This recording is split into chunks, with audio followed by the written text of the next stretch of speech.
video on YouTube of you running down on a guy who, from what I could tell, seems like he's somewhat of a known guy. His name was Knightowl. You gave him the business. A lot of people didn't like that shit. Really? What caused that scenario in the first place?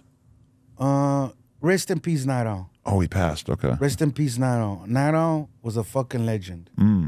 You feel me? When it comes to the Chicano rap shit and our demographic, he was a legend, homie. Where was he from? San Diego. Okay. San Diego. But, you know, it comes down to like those instances where like, are we being embraced by the big homies or are we being deterred by the big homies? You know? And it's easy to be like, you know, fuck you. This is my game, you know? And that's the vibe he was giving you? That's the vibe that's the vibe that we got. It was like, I don't know. We had a session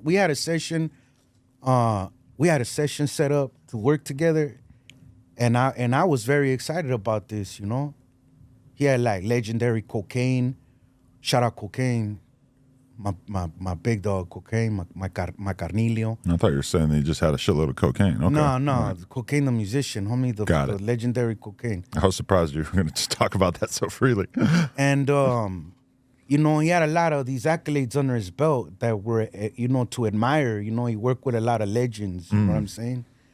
And so, you know, reaching out and trying to connect and trying to make that connection, it was like, I don't know, he probably thought like, these fools, fuck these guys. And so he said he would come, and we, you know, like we sitting here waiting for him, he never came. So, you know, he's me, hey, I'll be there next week for sure, Friday, expect me there. Friday came again, paid the engineer, nobody came. So, and that's like, if you don't fuck with me, just let me know, you know? So it wasn't just that. Well, that fine, you couldn't make it, but whatever. Right. But there was the internet was starting to pop off. It was barely popping off, and now little blogs were coming up. And for our genre, we had Chicano blogs pushing our music. And I remember going on this blog. You know, I try to go on these blogs and post my links, and you know, like communicate with folks and go. Whatever the fuck, you know. And I remember seeing like a post on the blog, something, and someone hit me up, hey, fool, you see what Knighttow's writing on there? Like, you writing some reckless shit, like, I think you hanging out with his girl or something like that, or, well, you know, someone he was fond of or talked to or something. She was hanging out with us. She was a homegirl. She was good people. And the homie, you know, that was his friend. They did they thing. I don't know what, you know, what that relationship was about, but she come and it was, you know, all respectful, but he didn't like that shit. He didn't like that. And so he made it his business to be like, hey, you fools, you know, like if I see that you guys around, and I was like, man, you motherfucker, like you got the audacity, you didn't even show up. I mean, what do you mean? Now you like writing me on the internet? What weird shit is this, you know?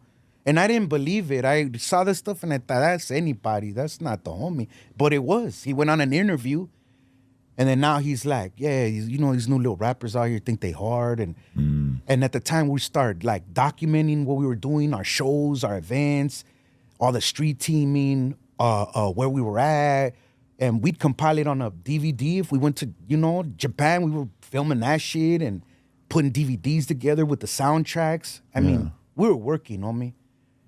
And apparently that was, you know, like, oh, these guys make, you know, doing their little DVDs thinking they cool, they ain't shit, and this, that, and the other. And I thought, fuck, homie, what the fuck? So you end up seeing him at this event? You went there So I ended up seeing him at a studio. Right.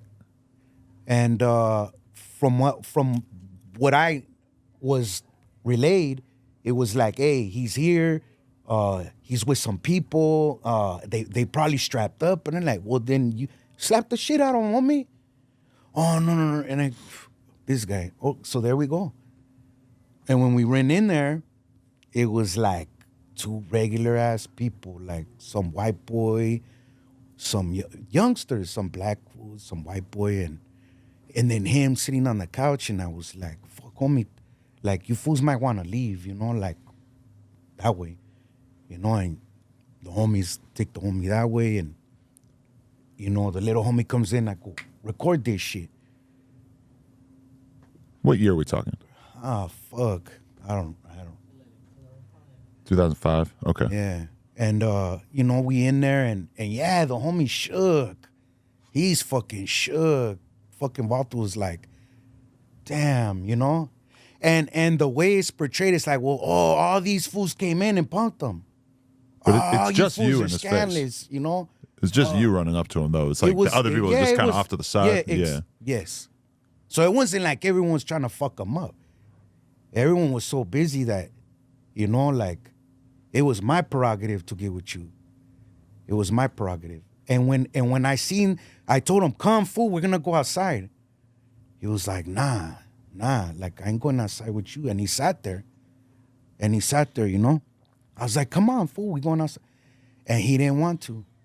So at that point, I thought, fuck, fool, this was a killer. This was a fucking killer. Like, I felt so maybe betrayed of the fondness I had for what he was doing and representing, that I thought, I'm not gonna punch him. Now I'm gonna slap him like a bitch. And you're right about him not standing up, because I was watching that just thinking, like, as a reminder, if there's ever a scenario where it feels like somebody's gonna hit me, you better fucking stand up. Like, you can't just be sitting down, because that makes you like defenseless, you know?